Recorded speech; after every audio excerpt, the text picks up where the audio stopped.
Hi, I'm Candice Hughes, CEO of AdapTac Games, and I just wanted to talk today a little bit about some games that are already out there on the market that can be helpful and have some educational elements in it for your kids. So if you're wondering what they're playing and whether the games are helpful or could potentially be harmful, here's some suggestions for video games that you could look for that could actually give them a little bit of benefit.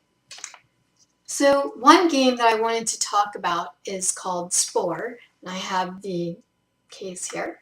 And this is a game which involves planning skills. The kids have to start off with their character at a very embryonic type of life form, and then they have to do certain activities and actions to grow their character up, sort of evolve it into a more higher level organism, such as doing things like socializing with other nearby organisms, gaining religions, or building homes. And so each stage they have to kind of think out and plan what they want to do so that they can get the most points and build their creature and their character up to higher and higher levels, all the way through space travel, from being sort of barbarians with clubs and things like that. So it's kind of a fun game, and it can have some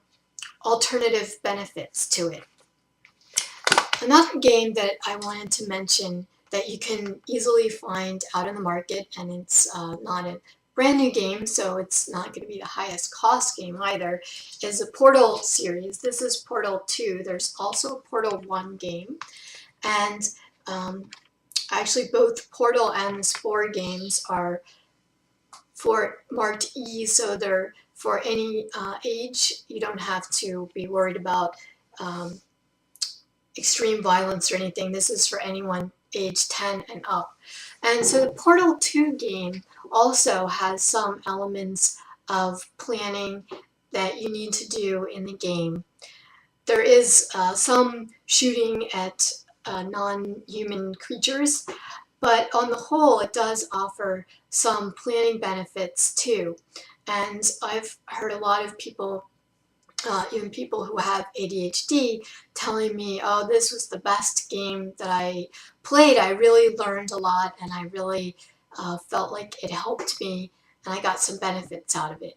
So while neither of these games is specifically designed to help people with planning skills, it does have some, each of them has some positive benefits. And then the third game that I'm going to mention, which also, like Portal and the Spore games, has some planning within the game, is called Civilization. This is Civilization 5, and there's a whole series of the Civilization games, and what's interesting about them is that they also have history woven within them, as well as having to plan. So again, it's a little bit like Spore in the way that you have to grow up your character, and you have to interact with other teams and other characters within the game. So you're essentially leading a group of people, which you also will do in the Spore game. But in the Civilization game, it's set in a more historical setting. So your character might be Julius Caesar, or Winston Churchill, or some other famous historical person or persona that you will use to lead and grow your team into learning about other capabilities, building and gathering assets, and interacting politically and in other ways with other groups within the game. So again, they all had some elements of planning in them, although they're not designed specifically to give you those skills. And then the last game that I wanted to mention is a kind of a fun game. It doesn't really specifically have any planning skills, but it could be advantageous if you have kids who have a lot of energy, maybe they're hyperactive or just high energy kids.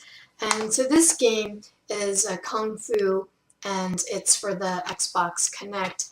And that game the reason that I like it in terms of energy is that you have to actually do the actions within the game. So you're sort of interacting with the game by going through the motions. It is a kung fu game, so yes, you're doing kung fu kicks and hits on these characters that are your opponents in the game, but you're actually moving your arms and legs and you're kind of getting a little bit of a workout there. So you want to make sure that the space in the room is cleared away and that there's nobody else standing near you when you're doing your punching and your kicking.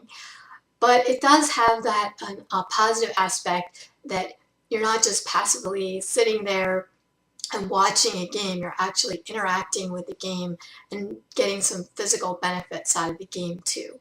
So there are just a few games that are currently available.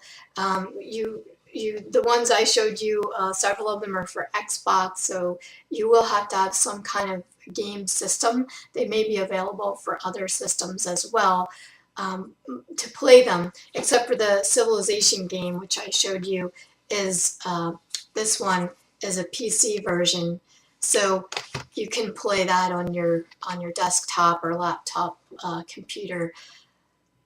But that hopefully gives you a good roundup of a couple of things that you can do if you have kids that you really want to help them get a little bit more planning skills or physical activity in the day other than just gaming. We're looking for games that are have some benefits that are not going to be excessively violent. I think all of those are positive choices, and they're fun, and you get some benefit out of them too. So I hope you enjoyed the talk. Again, I'm Candice Hughes, CEO of AdapTac Games, neuroscientist, and mom of a kid with an ADHD.